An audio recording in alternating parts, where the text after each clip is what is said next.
आज तक रेडियो सुनता है सारा जहां।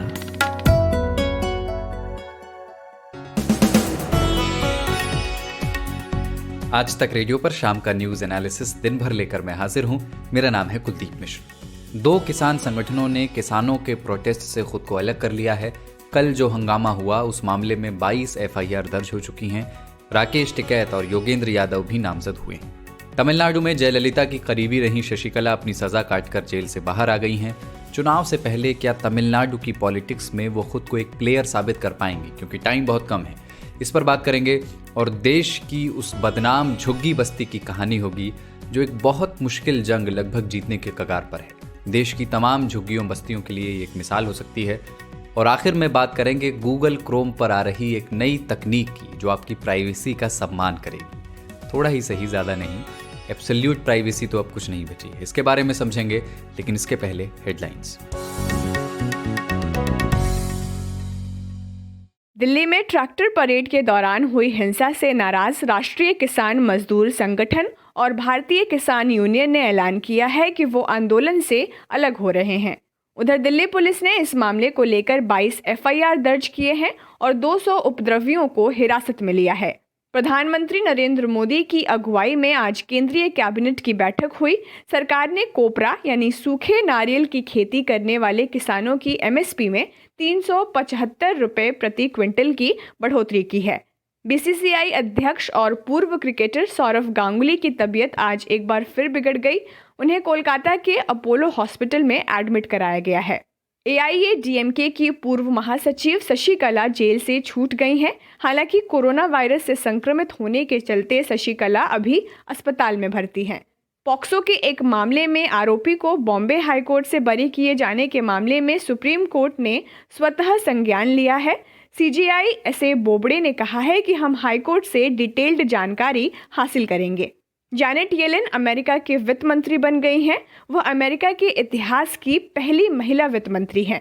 साल 2014 में वो फेडरल रिजर्व की प्रमुख बनने वाली पहली महिला थीं। अंतर्राष्ट्रीय मुद्रा कोष यानी IMF ने अनुमान लगाया है कि साल 2021 में भारत के GDP में 11.5% की बढ़त हो सकती है। 2 अंकों की ग्रोथ रेट हासिल करने वाला भारत दुनिया का अकेला बड़ा देश हो सकता है।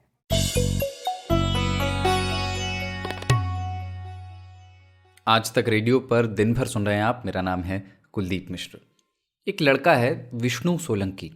रिश्ता उसका क्रिकेट के मैदान से है। बड़ौदा का खिलाड़ी है। सैयद मुश्ताक अली टूर्नामेंट चल रहा है अपने यहाँ, जिसमें T20 मैचेस होते हैं और हमारी जो डोमेस्टिक टीमें हैं वो हिस्सा लेती हैं, स्टेट्स की टीमें। तो हरियाणा से बड़ौदा का मैच हो रहा था और बड़ौदा को जीत के लिए आखिरी 3 बॉल पर 15 रन चाहिए थे और बल्ला विष्णु सोलंकी के हाथ में था। छक्का, चौका और छक्का लड़के ने जो है वो करके दिखा दिया। ट्विटर पर आपको वीडियो मिल जाएगा, देख लीजिए। लेकिन ये कहानी मैं क्यों सुना रहा हूँ, क्योंकि इसमें जो आखिरी छक्का था ना, वो हेलीकॉप्टर शॉट था, जिसके लिए हम महेंद्र सिंह धोनी को जानते हैं। तो विष्णु सोलंकी ने अपने पूर्वजों से या अपने पूर्ववर्तियों से, अपने पहले के लोगों से, जो भी आप कह लीजिए, एक चीज़ सीखी और उसकी ज़िंदगी के ख़ास पल में वो चीज़ उसके काम आई और आज देखिए वो हीरो है। उसकी वजह से उसकी टीम, उसका प्रदेश उस पर गर्व कर रहा है, कर सकता है। पर दीप सिद्धू समेत खुद को किसान बताने वाले उन लोगों की हरकत पर किसी को गर्व नहीं है। कोई नहीं कह रहा कि उन्होंने ठीक किया। प्रोटेस्ट के लिए तय रूट को तोड़ना, रास्ता बदलना, सड़कों पर ट्रैक्टर से स्टंट करना, लाल किले पर एक धार्मिक झंडा फहरा देना और पुलिस वालों पर पत्थरों और लाठियों से हमला करना। 26 जनवरी के दिन किसानों के प्रदर्शन में जिन लोगों ने भी ये काम किया, पुलिस जांच करेगी कि किसने किया। वो या तो किसानों के हिमायती नहीं थे या वो ऐसे प्रदर्शनकारी थे जिन्होंने अपने पहले के प्रदर्शनों से कुछ नहीं सीखा। ये सब विष्णु सोलंकी नहीं हो पाए। नतीजा ये हुआ कि अब एक ही दिन हुआ है और किसान आंदोलन अब थोड़ा कमज़ोर नज़र आ रहा है। 2 किसान संगठन इस प्रोटेस्ट से, इस आंदोलन से खुद को अलग कर चुके हैं, जिनमें से एक है भारतीय किसान यूनियन भानु। ये राकेश टिकैत वाला संगठन नहीं है, ये अलग है। और दूसरे संगठन का नाम है राष्ट्रीय किसान मजदूर संगठन। इसके नेता VM सिंह को सुनिए। खास तौर पे गाजीपुर से जो हमें डेजिग्नेटेड रूट मिला था, उससे अलग हटके बैरियर तोड़ के जाने का काम जो किया गया है, अलग बात है कुछ लोगों को गुमराह किया गया कि नहीं वीएम सिंह भी वहाँ चला गया, फलां चले गए, वहाँ चले गए वगैरह वगैरह। हम दिल्ली में बल्लम पट्टी कराने आए थे कि हमें धान का रेट 900 मिल रहा है, हमें पूरा रेट मिलना चाहिए। हमें गन्ने का रेट नहीं मिल रहा है, हमें 1.5 गुना लागत का दाम मिलना चाहिए। हम इन चीज़ों के लिए आए थे। अगर हम यहाँ पर आकर और बैरियर तोड़ दें, हम बसें तोड़ दें, हम लाल किले में झंडा चढ़ा दें, उससे हमें क्या लाभ हो रहा है आज? पुलिस का कहना है कि 26 जनवरी को दिल्ली में जो उत्पात हुआ उसमें 300 से ज़्यादा पुलिस वालों को चोट आई है। ये हम जानते ही हैं कि एक किसान की जान चली गई, कई किसान प्रदर्शनकारी घायल हुए हैं और अब कार्रवाई शुरू हो गई है। दंगा फैलाने और पब्लिक प्रॉपर्टी को नुकसान पहुंचाने के आरोप में 200 से ज़्यादा लोगों को डिटेन किया गया है। 22 FIR दर्ज हुई हैं, जिनमें योगेंद्र यादव और राकेश टिकैत समेत 10 किसान नेताओं के नाम शामिल हैं। तो वो किसान नेता जिनके लिए अब तक दहाड़, गर्जना, हुंकार जैसे विशेषण इस्तेमाल हो रहे थे, वो सारे किसान नेता अब बैकफुट पर हैं। वो नेता अब दीप सिद्धू पर हिंसा भड़काने का आरोप लगा रहे हैं और कह रहे हैं कि ये इस प्रोटेस्ट को बदनाम करने की एक साजिश थी। स्वराज इंडिया के फाउंडर योगेंद्र यादव लाल किले के भीतर जाके झंडा फहराना तिरंगे के अलावा दूसरा, उसके अंदर दीप सिद्धू ने बिल्कुल खुल के भूमिका अदा की। ये वो दीप सिद्धू हैं जो पिछले 4 महीने से किसान संगठनों के साथ लिपटने की कोशिश कर रहे हैं। किसान संगठनों ने कहा है कि इस व्यक्ति को बिल्कुल दूर रखा जाएगा क्योंकि इनके अलगाववादी रुझान हैं। भारतीय किसान यूनियन के नेता राकेश टिकैत ने भी लगभग यही बात कही थी। उन्होंने कहा था कि असली जो किसान हैं, जो असली किसान प्रदर्शनकारी हैं, उनका हिंसा से कोई लेना देना नहीं था। जिन्होंने ITO में हिंसा की, जिन्होंने लाल किले में हिंसा की, ये कोई और थे, ऐसा उनका कहना था। लेकिन अब उनका एक ऐसा वीडियो सामने आया है जिसमें वो प्रोटेस्ट से पहले किसानों से लाठी वगैरह लेकर तैयार रहने की बात कह रहे हैं। वो कह रहे हैं कि समझ जाइए, बस इतनी ही बात। सुनिए। सरकार माननी नहीं, ज्यादा कैडी पड़ रही सरकार। अपना ले आइयो, झंडा झुंडा भी लगाना, लाठी गोदी भी साथ रखियो अपनी झंडा लगाने के लिए। समझ जाइयो सारी बात, ठीक है। झंडा लगागा, तिरंगा भी झंडा वैसा भी लगा लियो उस पर, और आ जाओ बस। अब बहुत बोल दिया, अब आ जाओ जमीन बचाने के लिए, आ जाओ, अपनी जमीन नहीं बच रही। हालांकि इस वीडियो पर राकेश टिकैत की सफाई भी आई है, वो भी सुनिए। हमने ये कहा कि अपना डंडा लेकर आना, झंडा लगेगा उसमें। बगैर डंडे का झंडा मुझे बता दो भाई कैसे लगता है, मैं आपकी बात मान लूंगा, अपनी गलती मान लूंगा, मुझे वो हुनर बता दो।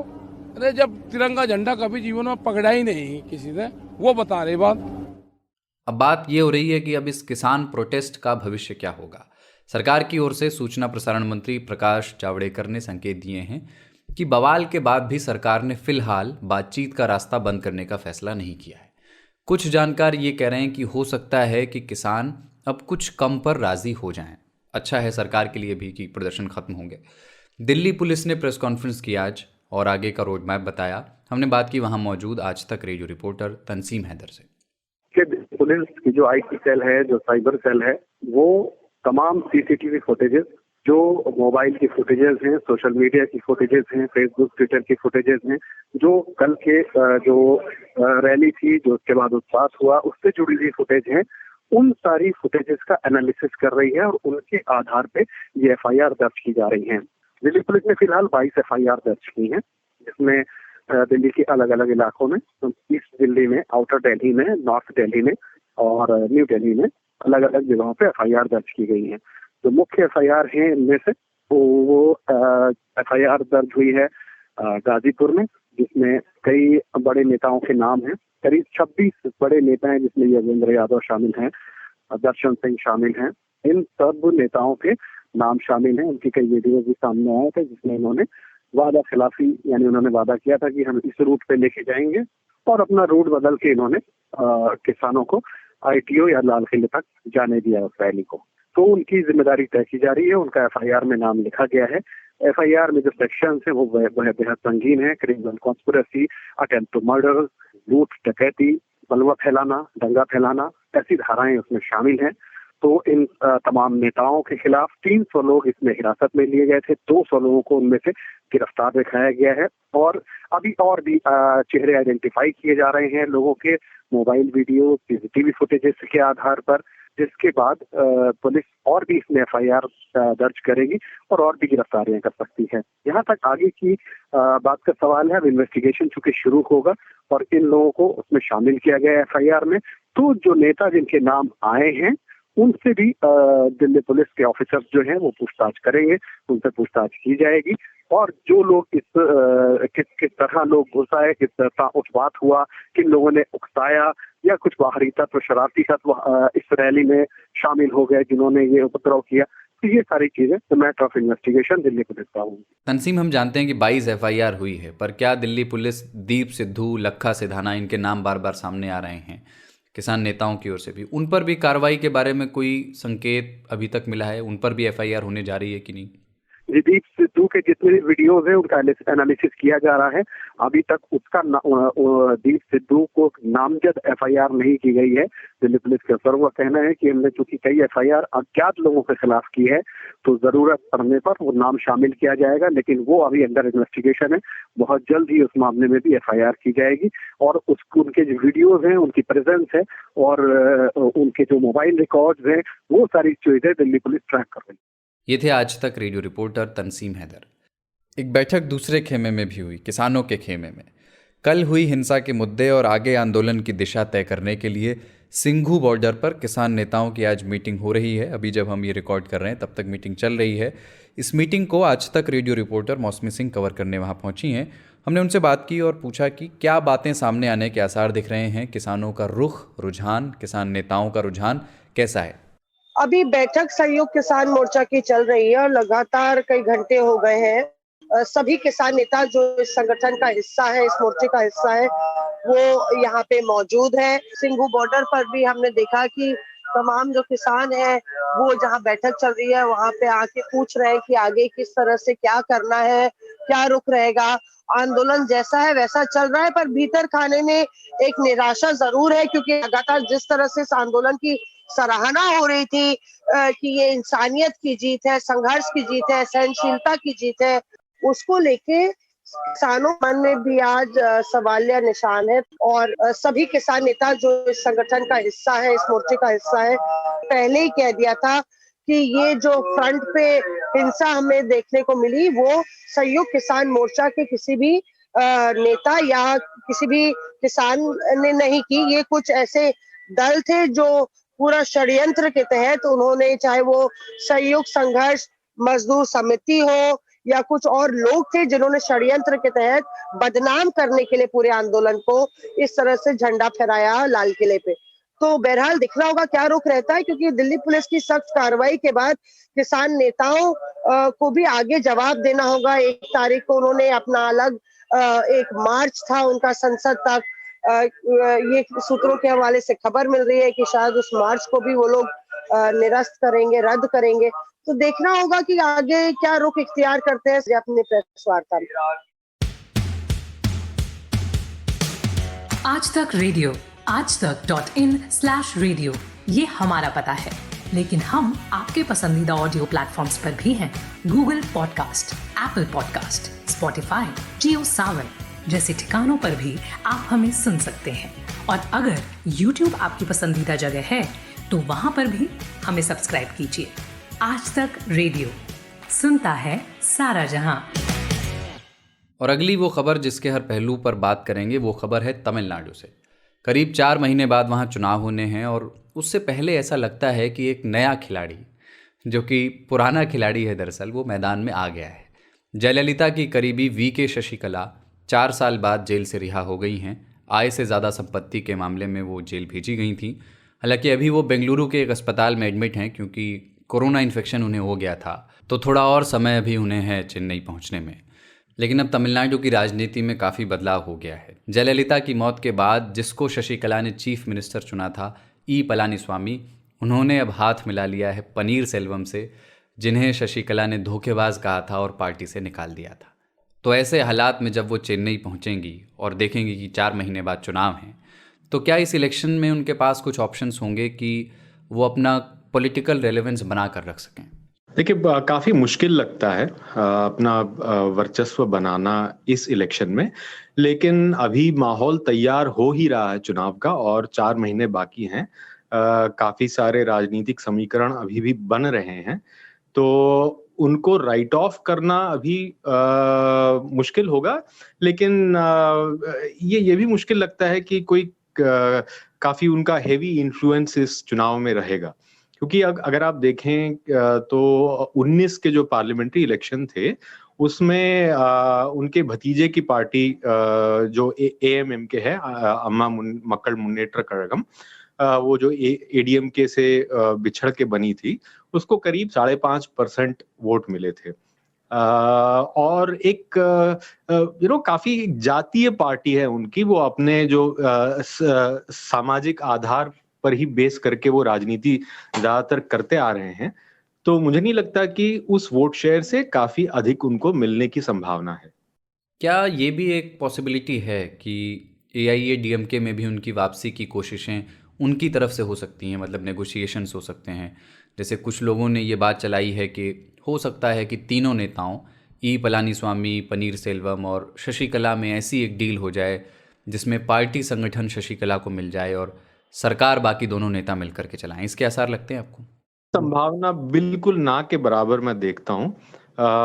EPS पळनीस्वामी और O पनीरसेल्वम के हाथ में पार्टी है और एक बहुत बड़ा एसेट है एक ऑर्गेनाइजेशन का उनके हाथ में होना, और वे बिल्कुल कभी नहीं चाहेंगे जो इनकी जो डुओ है ये दो नेताओं के अधीन है और EPS का हाथ इसमें बहुत स्ट्रांग है।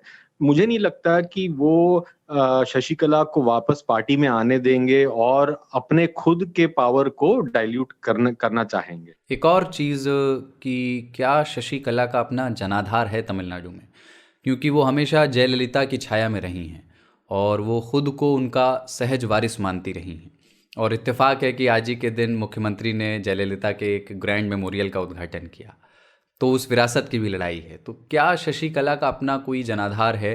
क्या ऐसा है कहीं कहीं कुछ पॉकेट्स में कि लोग उनमें अम्मा की छवि देख सकते हैं? पब्लिक सेंटिमेंट कैसा है उनका? वो थोड़ा मुश्किल है। उनका जनाधार, मैंने जैसे कहा पहले कि वो काफी जातिगत जनाधार है। वो तेवर कम्युनिटी को बिलोंग करती हैं। काफी तगड़ी कम्युनिटी है दक्षिण तमिलनाडु में, और जो शशिकला का जो नेटिव एरिया है डेल्टा रीजन, जो कावेरी डेल्टा रीजन है, वहां पे काफी स्ट्रांग है। लेकिन वो शायद काफी नहीं होगा सत्ता के इर्द गिर्द आने के लिए उनके पास। आखिरी चीज़ TR विवेक जी, बीजेपी भी इस बार तमिलनाडु में एक प्लेयर बनने की कोशिश कर रही है ना। चुनाव बाद पता चलेगा कि कितना % वोट मिलेगा, लेकिन एक द्रविडियन स्टेट में एक नॉन द्रविडियन पार्टी का भी अपना एक स्ट्रगल है और अरसे से वो लोग कोशिश कर रहे हैं। लेकिन इस बार उन्होंने कुछ बड़े चेहरों को पार्टी में शामिल किया है, अपना एक संगठन बनाया है, थोड़ी मेहनत तो की है। तो बीजेपी के लिए इस डेवलपमेंट का क्या कोई मायना है शशिकला के बाहर आने का? इनके बाहर आने का ये मायना हो सकता है कि शशिकला के समर्थक जो काफी एंटी मोदी हैं, उनके समर्थक, उनका मानना है कि शशिकला जो जेल में रही हैं, जो उनको ये सब झेलना पड़ रहा है, उसमें कहीं ना कहीं मोदी का हाथ है। तो काफी एंटी मोदी सेंटिमेंट उनके सपोर्ट बेस में रहता है, और इसी वजह से शायद शशिकला को भी काफी एंटी मोदी और एंटी एडपाडी स्टैंस लेना पड़ेगा।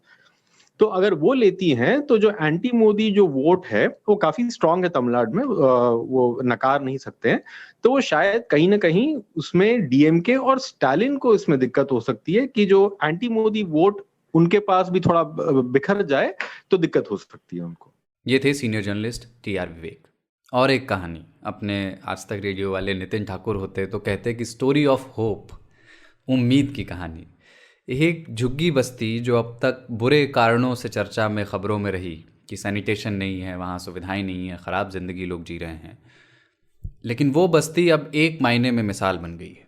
याद कीजिए कि जब कोरोना नया नया था भारत में, और तब जो हाई डेंसिटी पॉपुलेशन वाले इलाके हैं उन्हें लेकर कितना डर होता था कि वहाँ अगर कोरोना फैला तो कैसे उसे रोका जाएगा। लेकिन मुंबई का स्लम धारावी, इसने गणित के सारे अनुमान किनारे कर दिए।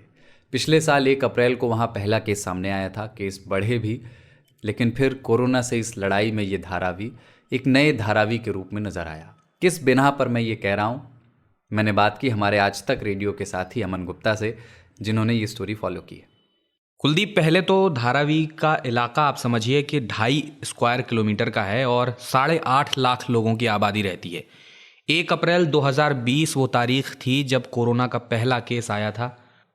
फिर इसके बाद तो कोरोना के मामले लगातार धारावी में बढ़ते गए और धारावी हॉटस्पॉट बन चुका था और यहाँ पर आबादी बहुत सघन है, इस वजह से लोगों की परेशानियाँ भी बढ़ गई थी। लेकिन लॉकडाउन को सख्ती से लागू किया गया और ये भी सुनिश्चित किया गया कि उस दौरान लोगों को जो ज़रूरत की चीज़ें हैं, राशन है, वो सब उन तक पहुंच जाए। और पहली बार पुलिस ने ड्रोन की मदद ली थी निगरानी करने के लिए।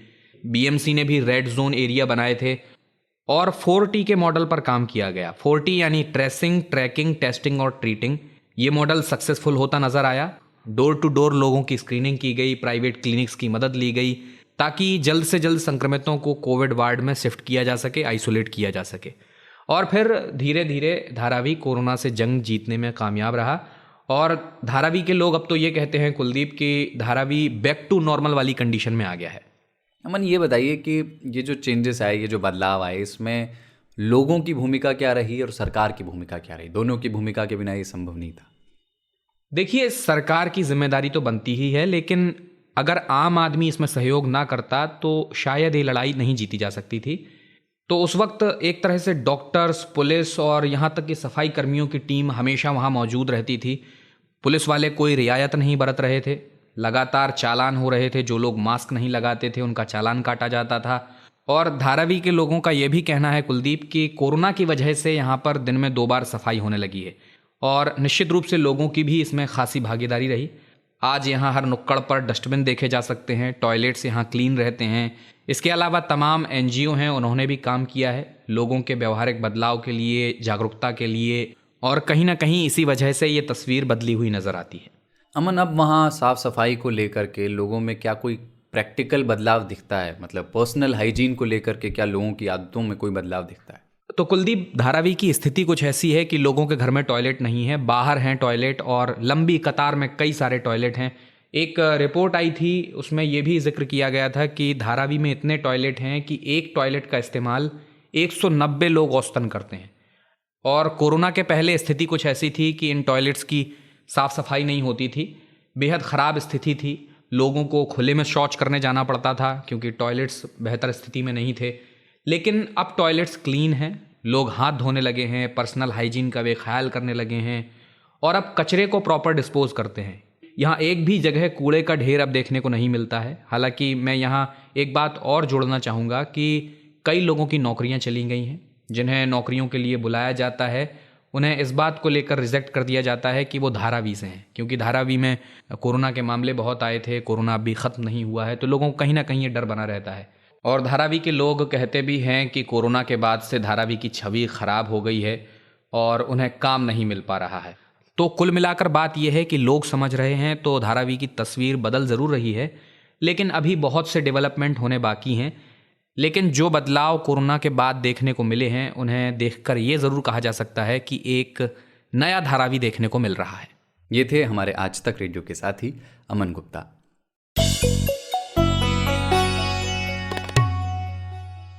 इंटरनेट पर आपका डेटा सुरक्षित रहे, आपका घर कहाँ है, आपका फ़ोन नंबर क्या है, आप खर्च कहाँ करते हैं, कितना करते हैं, वगैरह वगैरह किसी को पता न चले। पॉलिसीज़ की कमी है इसके लिए, लेकिन शहरों में लोग अब डेटा प्राइवेसी को लेकर कुछ गंभीर होना शुरू हुए हैं। वो चाहते हैं कि वेब ब्राउजिंग करते समय उनकी पहचान, उनकी जानकारी सुरक्षित रहे। तो इन्हीं फैक्टर्स को ध्यान में रखते हुए ब्राउज़र्स भी अब अपनी प्राइवेसी प्रैक्टिसेस में बदलाव ला रहे हैं। एप्पल और मोज़िला जैसे अपने कॉम्पिटिटर्स के बाद गूगल भी एक नई चीज़ पर काम कर रहा है, जिसको बोलेंगे कि ये एक मशीन लर्निंग एल्गोरिदम है, जिससे कुकीज़ को प्राइवेसी फोकस्ड ऑल्टरनेटिव्स से रिप्लेस किया जा सकता है। इसका मतलब ये होगा कि ये एक ऐसा तरीका होगा जिससे इंटरनेट इस्तेमाल करते हुए ब्राउज़र जो आपसे जानकारी लेता है कुकीज़ की फॉर्म में, वो थर्ड पार्टी तक नहीं पहुंचेगी। तो गूगल ने इसे नाम दिया है flock, FLOC, flock, federal learning of cohorts. तो ये फ्लॉक क्या है और ये कैसे काम करेगा, इस पे बात की हमने इंडिया टुडे में टेक जर्नलिस्ट मानस तिवारी से। 2021 में गूगल अपना प्राइवेसी सैंडबॉक्स इंट्रोड्यूस करने वाला है, जिसमें उसने बात करी है बहुत सारे प्राइवेसी रिलेटेड चेंजेस को लेकर, जिनमें से एक है फ्लॉक। फ्लॉक का जो फुल फॉर्म है वो है फेडरेटेड लर्निंग ऑफ कोहर्ट्स, और यहाँ कोहर्ट्स स्टैंड करता है जिसका मतलब है वो है group of people with similar interests. यानी अगर बहुत सारे लोग हैं जो एक ही तरह की चीजें देखना पसंद करते हैं, खरीदना पसंद करते हैं, उन्हें इंडिविजुअल की जगह एक साथ कलेक्टिव एड्स आए। अभी तक क्या होता था कि कुकीज स्टोर करती हैं वेबसाइट्स हमारे, जब भी हम कोई गूगल क्रोम ब्राउजर यूज करते हैं या कोई दूसरा ब्राउजर यूज करते हैं, गूगल सर्च पे भी अगर हम किसी प्रोडक्ट को सर्च करते हैं तो हम अक्सर देखते हैं उससे रिलेटेड एड्स हमारे फोन में हमें देखने को मिलते हैं। अब क्या होगा कि इंडिविजुअल सर्च की जगह एक ग्रुप ऑफ पीपल क्या सर्च कर रहे हैं, उनके सिमिलर इंटरेस्ट क्या है, उन्हें उसके अकॉर्डिंग एक साथ एड्स पुश किए जाएंगे। तो मानस, कुकीज़ तो हमारे इंटरनेट ब्राउजिंग एक्सपीरियंस को बेहतर बनाने के लिए होते हैं, तो अब फ्लॉक ये करेगा कि थर्ड पार्टीज़ कुकीज़ के अपोजिट हमारे पर्सनल इंटरेस्ट और सर्च के आधार पर एड्स प्लेस नहीं करेगा। तो अभी तो बिल्कुल उल्टा होता है, अभी तो जो हम सर्च करते हैं जिसमें हमारा इंटरेस्ट है उसी तरह का ऐड हमें दिखता है। तो इससे ये फ़र्क आएगा कि हम जो हम नहीं देखना चाहते ऐसे एड्स की तादाद भी ज़्यादा हमें दिखेगी। तो क्या यूज़र्स के वेब एक्सपीरियंस में चेंजेस नहीं आएंगे, बदलाव नहीं आएंगे? देखिए, यूजर एक्सपीरियंस में पॉजिटिव तरह का हमें यहाँ पे चेंज देखने को मिल सकता है, क्योंकि अक्सर ये होता है कि मान लीजिए मैंने एक कोई पर्टिकुलर प्रोडक्ट सर्च करा, अब वो हो सकता है कि मुझे खरीदना ना हो, मैं ऐसे ही ढूंढते ढूंढते उसमें मैंने गलती से कहीं क्लिक कर दिया, और कई बार होता है उससे रिलेटेड हमें एड्स आने मिल जाते हैं जो हम नहीं चाहते, बिकॉज वो शायद मेरा इंटेंशन नहीं है उसे खरीदने का। अब यहाँ क्या होगा कि अगर मान लीजिए आप, मैं और दो और लोग सिमिलर तरह के प्रोडक्ट सर्च कर रहे हैं, तो ये आइडेंटिफाई करना आसान होगा कि किन प्रोडक्ट्स को लेकर एक जेन्युइन इंटरेस्ट है, और अगर ऐसा है तो उसके रिलेटेड हमें सर्च एड्स देखने को मिलेंगे। तो गूगल का ये कहना है कि इससे बेटर रिजल्ट्स मिलेंगे। उसका ये मानना है कि ये कहीं ना कहीं कुकीज से बेटर एक टेक्निक हो सकती है फॉर मार्केटियर्स, ताकि वो एक्चुअल पोटेंशियल कस्टमर्स को रीच कर पाए। और इस टेक्निक के अंडर आपको जो है मशीन लर्निंग के थ्रू एक एल्गोरिदम यूज करके गूगल का प्लान है कि वो इस तरह के क्लस्टर्स बना देगा, जिससे एक साथ इंफॉर्मेशन जो है, एड्स जो है वो जा सके। यूजर पॉइंट ऑफ व्यू से एक जो बड़ा चेंज होगा, आपकी जो इन्फॉर्मेशन है वो कहीं ना कहीं सिक्योर रहेगी, क्योंकि आपकी पर्सनल प्रेफरेंसेस क्या है वो थर्ड पार्टी के पास ना जाकर एक जो कलेक्टिव प्रेफरेंस है वो वहां पर पहुंचेगी। तो आपको कोई स्पैम करने के जो चांसेस हैं वो थोड़े से कम हो जाएंगे। अच्छा मानस, फ्लॉक जो है वो गूगल की जो प्राइवेसी सैंडबॉक्स है उसका सिर्फ एक हिस्सा भर है जो गूगल काम कर रहा है, प्राइवेसी सैंडबॉक्स जिसको कहा है उन्होंने। तो 2021 में गूगल का रोड मैप ओवरऑल क्या होने वाला है?